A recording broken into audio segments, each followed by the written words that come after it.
खड़े खड़े मेरा मुंह क्या देख रहे हो? जाओ और पकड़ो उसे जल्दी। सेठ की ये बात सुनकर चूहा वहां से भाग पड़ता है और सेठ के दोनों आदमी डंडे लेकर चूहे के पीछे लग जाते हैं। इतने में चूहा भागते हुए सेठ के घर में घुसकर छुप जाता है और सेठ के दोनों आदमी घर में चूहे को बहुत ढूंढते हैं, लेकिन उन्हें चूहा नहीं मिलता। सेठ जी, हमने चूहे को बहुत ढूंढा, लेकिन वो हमारे हाथ से निकल गया। नालायकों, तुम लोग मेरे किसी काम के नहीं, मगर तुम लोग फिक्र ना करो। इस चूहे के लिए तो मैंने ऐसा जाल बिछाया है कि आज ये मेरे हाथ आ ही जाएगा।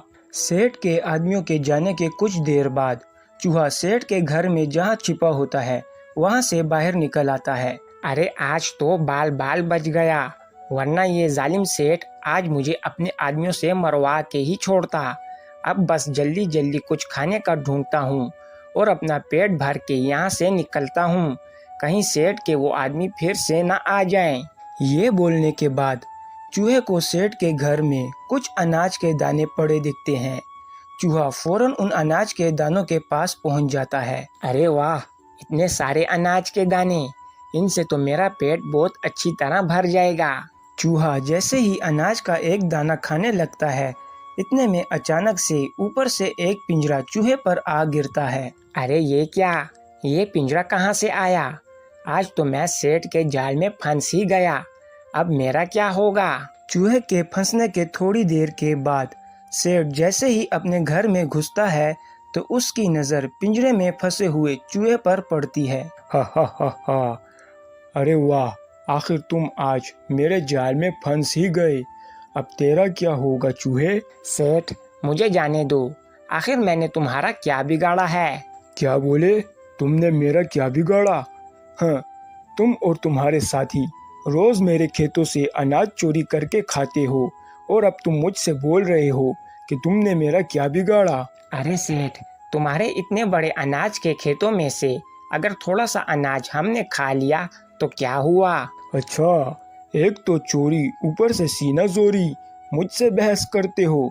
चूहे, देखो अब मैं तुम्हारे साथ क्या करता हूँ। ये बोलने के बाद सेठ चूहे को पिंजरे के समेत पहाड़ी पर ले आता है।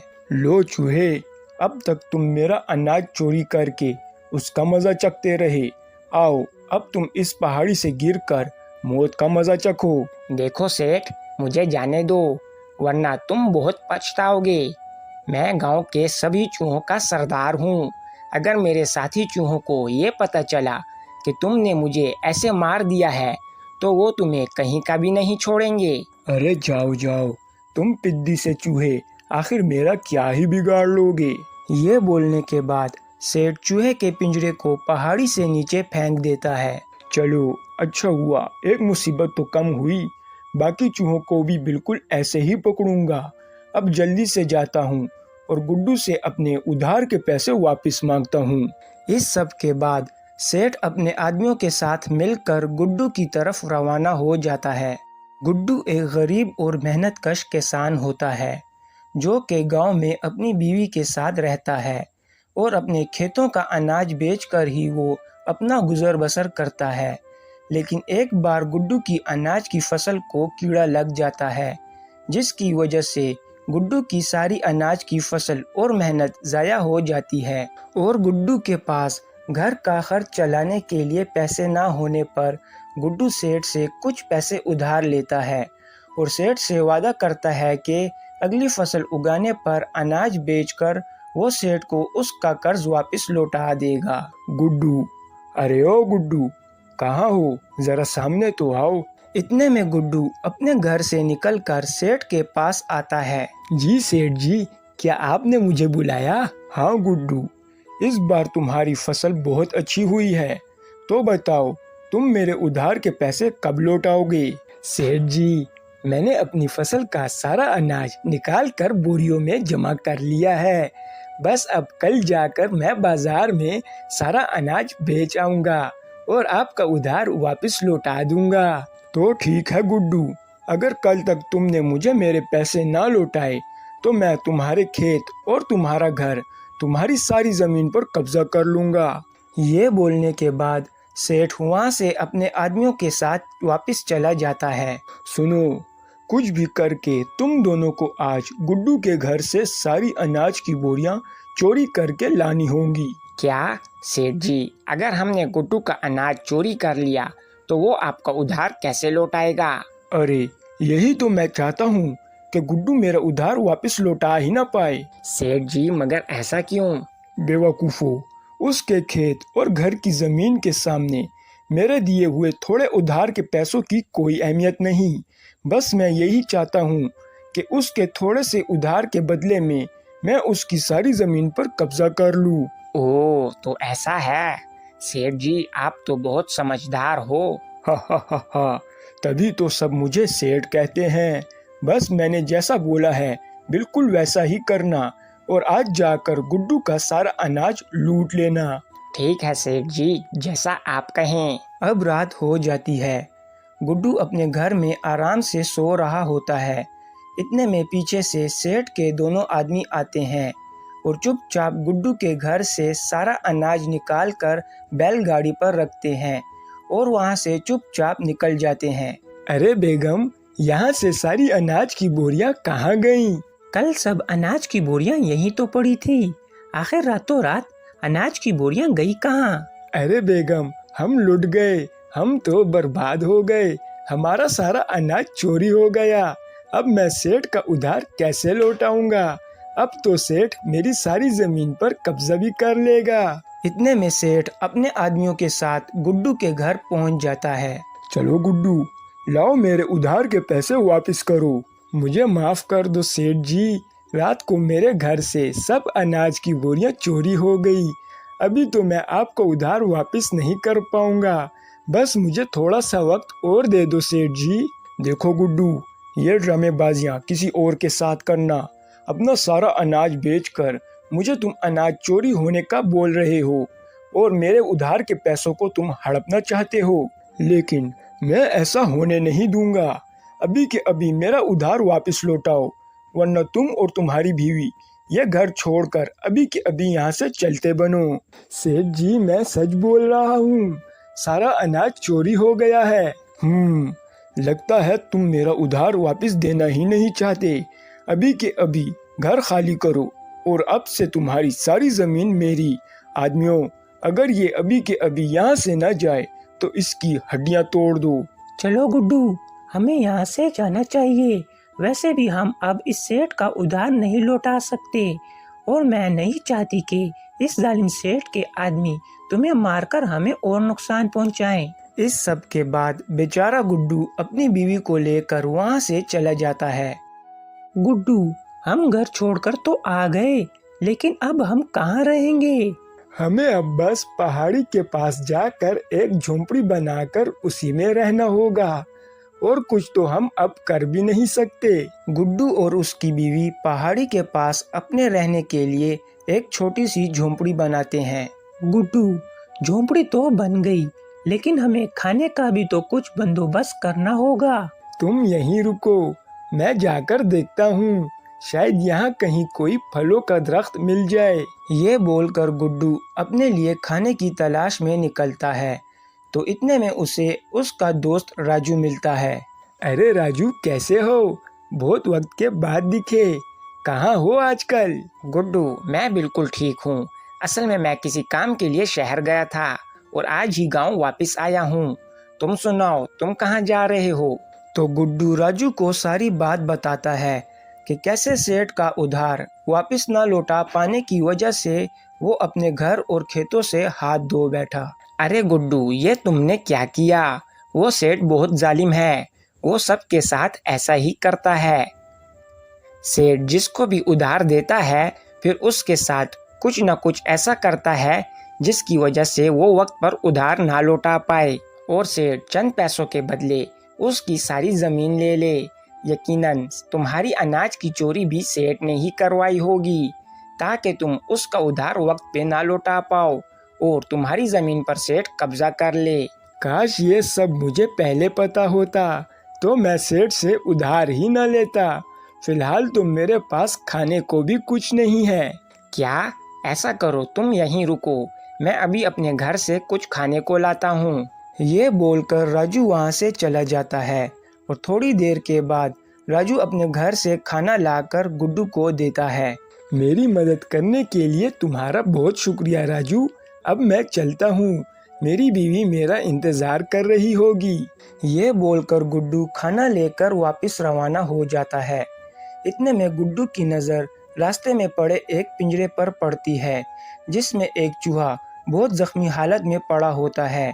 और ये वही चूहा होता है जिसे सेठ ने पहाड़ी पर से नीचे फेंका होता है। अरे ये क्या, इस बेचारे चूहे की ये हालत किसने की? ऐसा करता हूँ, इसे साथ ले चलता हूँ, शायद ये बच जाए।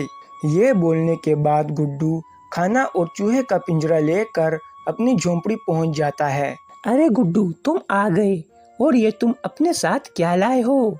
मैं अभी अपने दोस्त से खाना मांग कर लाया हूँ और वापसी में मुझे रास्ते में ये चूहा जख्मी हालत में मिला, तो मैंने सोचा कि क्यों ना मैं इसकी मदद कर लूँ। अच्छा किया जो तुम इसे ले आए।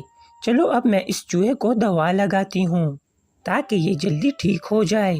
गुड्डू की बीवी चूहे को पिंजरे से निकालकर उसे दवा लगाती है और अपने खाने में से थोड़ा खाना चूहे को देती है और फिर थोड़ी देर के बाद चूहा भी बिल्कुल ठीक हो जाता है।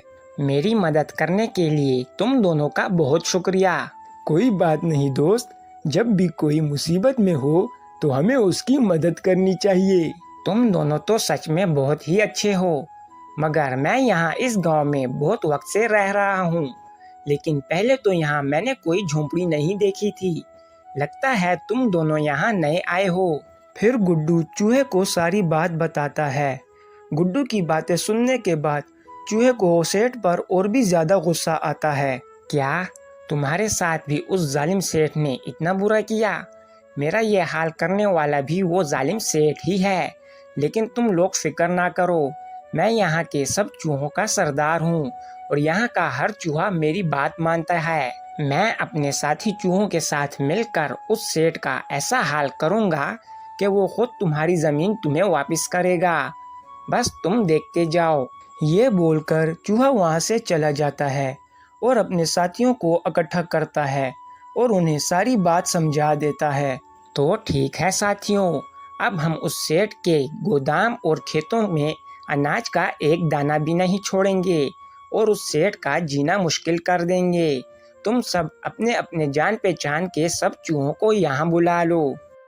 इस सब के बाद सभी चूहे सेठ के अनाज के गोदाम में घुस जाते हैं और अनाज खाना शुरू कर देते हैं। फिर थोड़ी देर के बाद सेठ जैसे ही अपने गोदाम में घुसता है, अरे ये क्या, इतने सारे चूहे यहाँ कहाँ से आ गए? आदमियों जल्दी से आओ। सेठ के दोनों आदमी डंडे लेकर अंदर आते हैं। जाओ और जल्दी से इन सब चूहों को यहाँ से मार भगाओ। सेठ के आदमी जैसे ही चूहों को भगाने के लिए आगे बढ़ते हैं तो इतने में सभी चूहे सेठ के आदमियों के पीछे भाग पड़ते हैं। सेठ के आदमी भी इतने सारे चूहों को देखकर डर जाते हैं और वहां से भाग जाते हैं और फिर सब चूहे वापस से गोदाम में पड़ा अनाज खाने पर लग जाते हैं। अरे नालायकों, कहाँ भाग गए?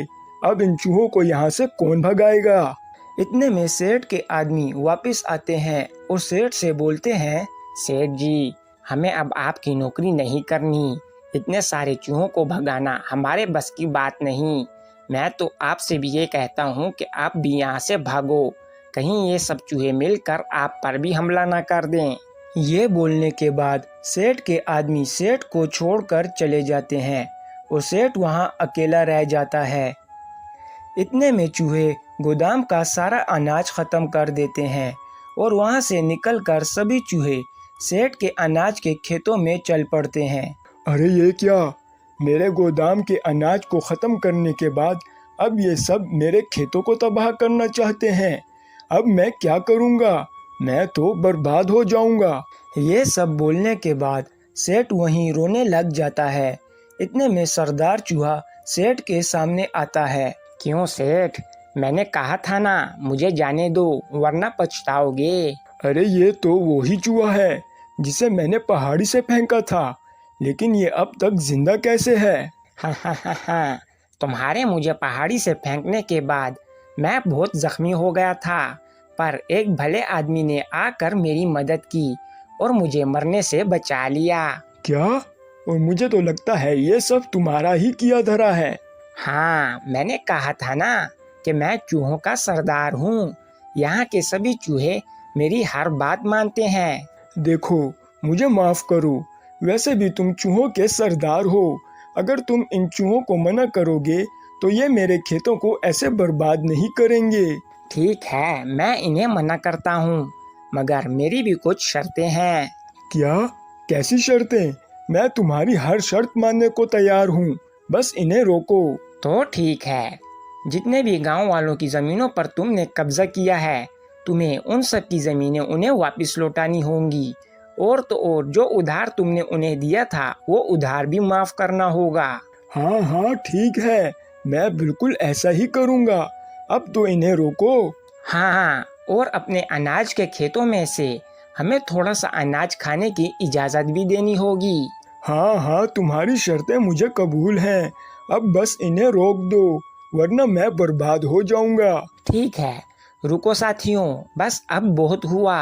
अब तुम सब यहाँ से जा सकते हो। चूहे की ये बात सुनकर सभी चूहे सेठ के खेतों से निकलकर चले जाते हैं। अगले दिन सेठ सब गांव वालों को उनकी जमीनें वापस लौटा देता है, और तो और चूहे के कहने पर उनके उधार भी माफ कर देता है। चूहे, तुम्हारा बहुत बहुत शुक्रिया।